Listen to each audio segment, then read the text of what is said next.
Well, let's jump right into it. I have these wedding signs that I found from the Dollar Tree. And what I want to do first is actually take off the legs that help to make these signs stand up, as well as the metal piece on the back. I want to line everything up to make sure that every sign is the same dimension, same height, same width, because we know when we get things from the Dollar Tree, they're not always right.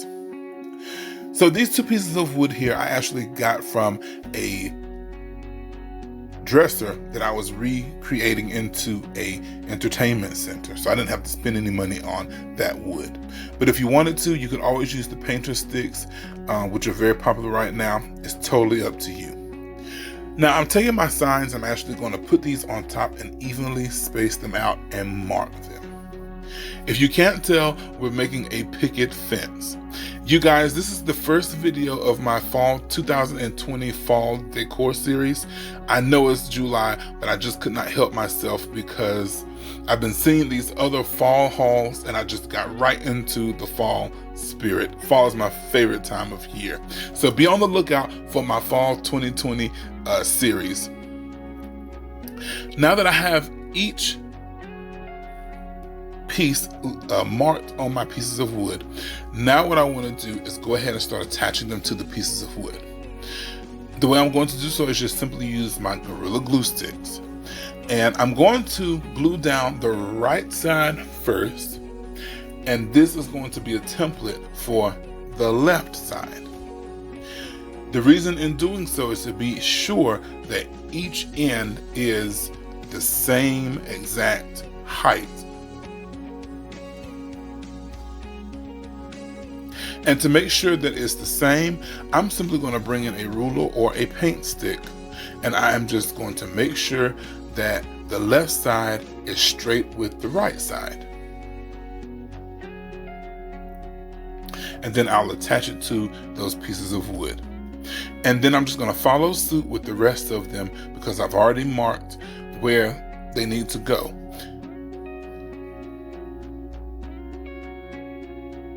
Now that everything's attached, I want to take some staples and just to staple those pieces of wood onto the signs, or the signs onto the pieces of wood, just to be sure that we have some extra security and assurance. Now, I have this home sign that I found at the Dollar Tree many months ago. So the first thing I want to do is go ahead and remove the knob on the front and remove the hanging apparatus. And I'm going to save that because I can definitely use it again. Now, as I began to paint these pieces with the acrylic paint, looking back in hindsight, I wish that I had have sanded off those words, and also that I had have torn the paper off of that home sign, because I did have quite a problem getting, number one, the coverage that I needed on those white signs, and also when I went to do another step in the project, which I'll explain later on, the paint did not adhere to the paper on the front of that home sign. So I suggest that you do, if you want to do this project, sand down those words off those wedding signs, and also tear the paper off of that home sign, just so that you have a surface that the paint can grab a hold to. So I'm giving my project now a coat of white acrylic paint. If you wanted to, you could always use spray paint, because just to be honest, when I painted this with the acrylic paint, I did let it dry, and I then took it outside and I did spray paint the rest of the project. Now, as you see here, I'm just being sure that I get the back of the project as well, making sure that I get the sides, because I don't want any brown pieces of wood peeking out at me anywhere. You guys, I am going to ask you to do me a favor. There is a YouTuber by the name of Kristen's DIYs. Please, not Kristen, excuse me, Christie's DIYs. Please go and check her out. She has some amazing farmhouse chic ideas and decor. She does an awesome job. You guys, please go check her out and tell her that Ray sent you over to her. Now, on this home sign, there is a hole where the little knob came out. I don't have any of that wood putty, but I do have spackle. So I'm just going to use the spackle that I have from the Dollar Tree to fill in this hole.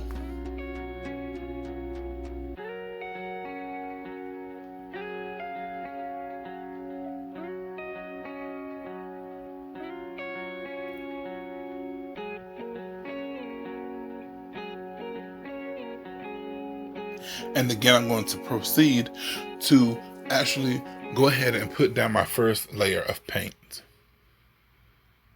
But again, in hindsight, I wish I had have torn the paper off first.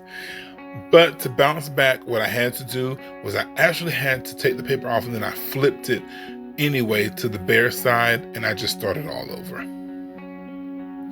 Now I'm doing the same thing with the sign as I did with the actual picket fence.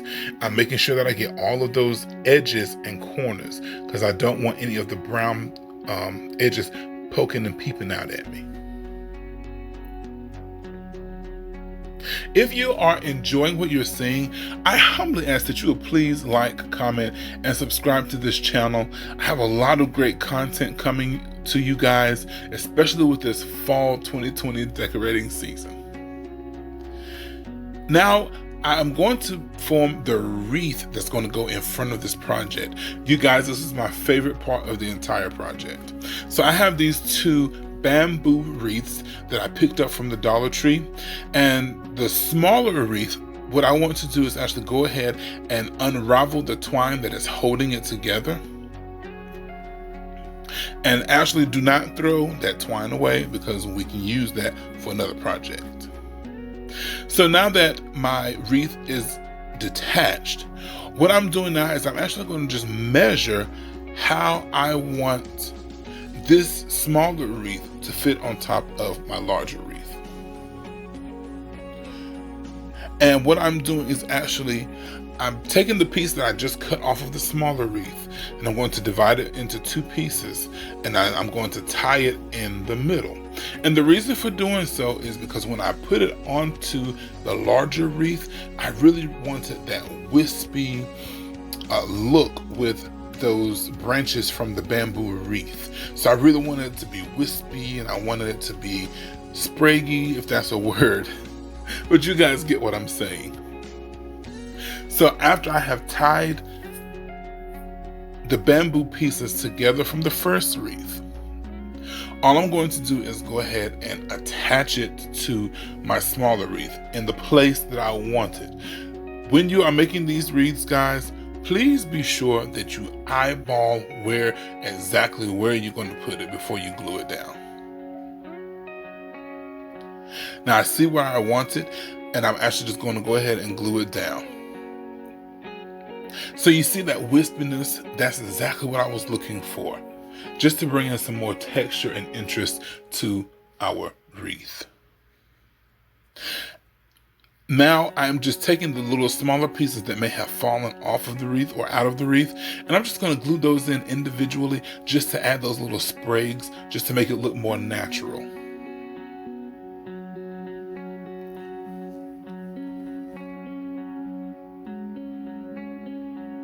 And now to my fun part and favorite part is actually bringing the wreath together by arranging my florals. So I have this eucalyptus bush that I purchased from Walmart for about $3. And what I'm doing is actually cutting off little individual pieces, and I am gluing them first at the top of the wreath and in the middle of the wreath. And when I say that, I mean right in those areas where we glued those wispy pieces from the previous wreath.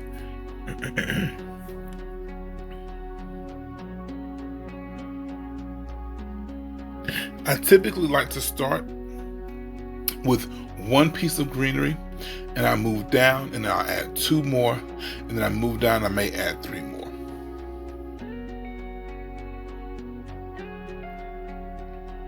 I love using this kind of eucalyptus, even the boxwood ferns, with the fall colors, because it just brings so much life to it. So I have these assorted florals that I just picked up from the Dollar Tree. Like I really need any more because I have a closet full of fall decor. But I picked up some of these miniature white mums, and the white mums are actually going to add that pop of color and break up those fall colors. I love the traditional colors, but sometimes they can just run together.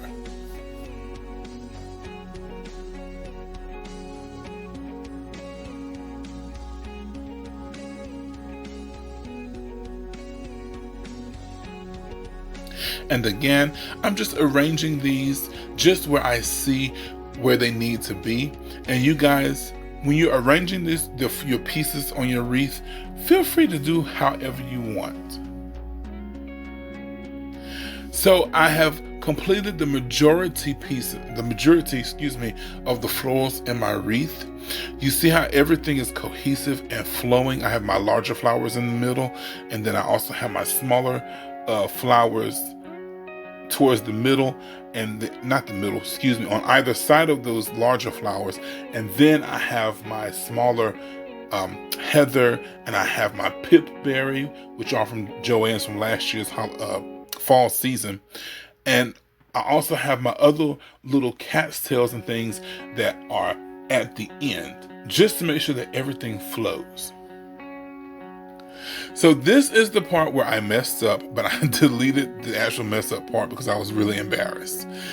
But for this letter, I just traced out this letter. Actually, I drew it out first, and then I went back with a permanent marker, a Sharpie, the little Sharpie. And what I did was I actually outlined it. And I'm using the pencil tracing method, where I'm actually going to turn the image over, and then I'm going to actually take a pencil and fill it in. And when I turn this over onto my project, I can actually just outline it with a pen, and the pencil mark will have traced onto the project.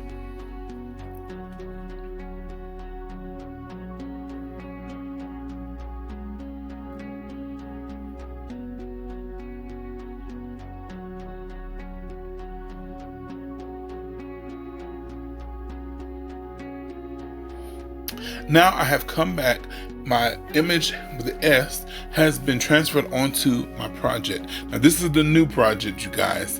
I had to actually sand it down and repaint it, but I did that off of camera for the sake of the video. So what I'm doing is I'm taking my time with this with this calligraphy pen that I picked up from Hobby Lobby.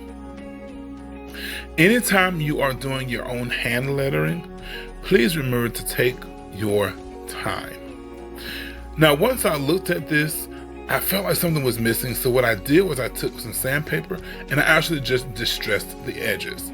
Yes, I distressed it. I don't really care for distressing, but I distressed it. So now what I want to do is attach my wreath onto my picket fence. And I'm just simply doing so by gluing it down with my hot glue. If you wanted to use Fabri-Tac, you could do so. If you wanted to attach it by using the cable ties, you could totally do that as well. But I wanted some more permanency.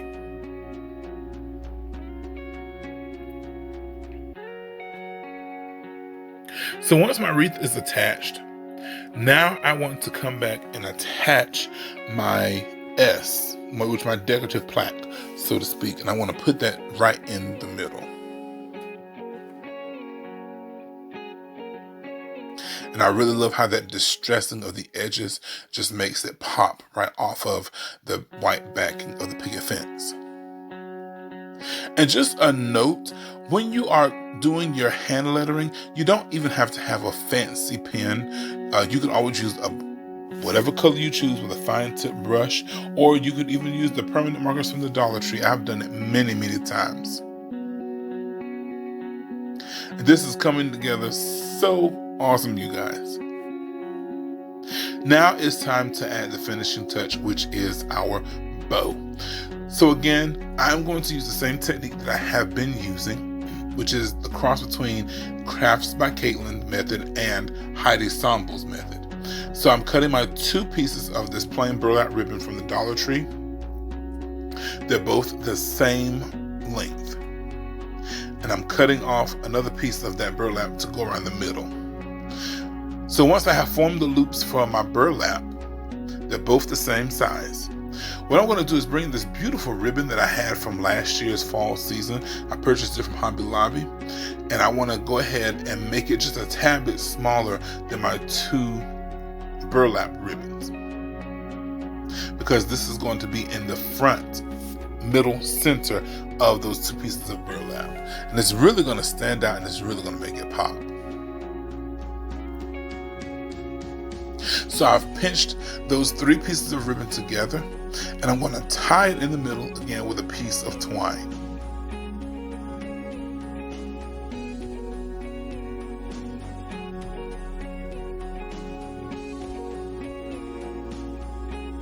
Once I have tied the bow together, what I want to do is go ahead and take that extra piece of burlap, and I'm going to fold those 2 edges inward.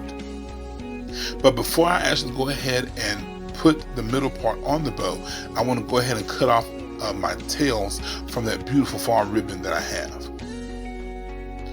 So you see, I'm taking that middle piece of burlap, I glued it down to the back, and I have started to wrap it around the middle.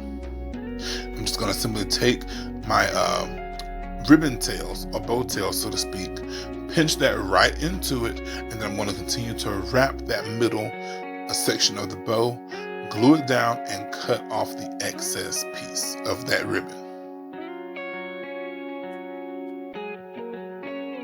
I think that's a really cute ribbon. Well, bow. So now I'm just going to fluff out this bow, tug at it, make sure that all of the loops are where I need them to be. And to attach this bow to our project, I'm actually going to put it right in between those 2 sunflowers. That's why I left that space right there. I'm simply going to tack it down with some hot glue.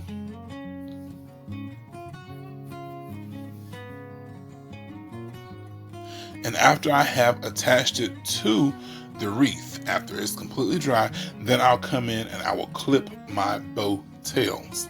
And you'll see that when I clip the bow tails, I'm actually going to do 1 bow tail longer than the other. So I'm doing asymmetrical. I really like the look of that.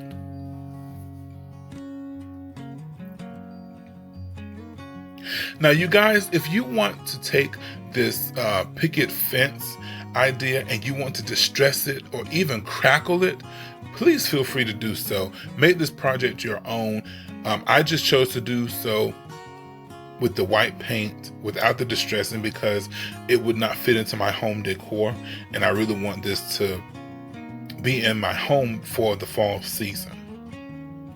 So if that fits your home decor, the distressing and the crackles and the sanding down the paint, hey, go for it. More power to you guys.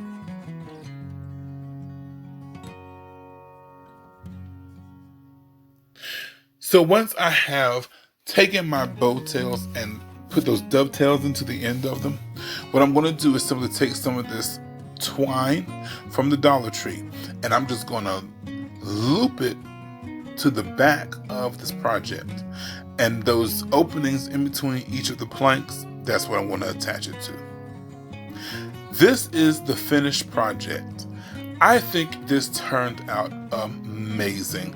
I love the fall colors, but I also love how they pop off of that beautiful bright white. And this is going to go perfect inside of my house. If I decide to have it in the house, it would also go perfectly on my door because it pops off of my front door.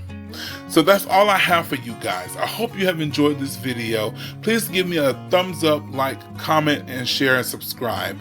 Until next time, my prayer is that you all stay safe and stay richly blessed. Until next time, bye.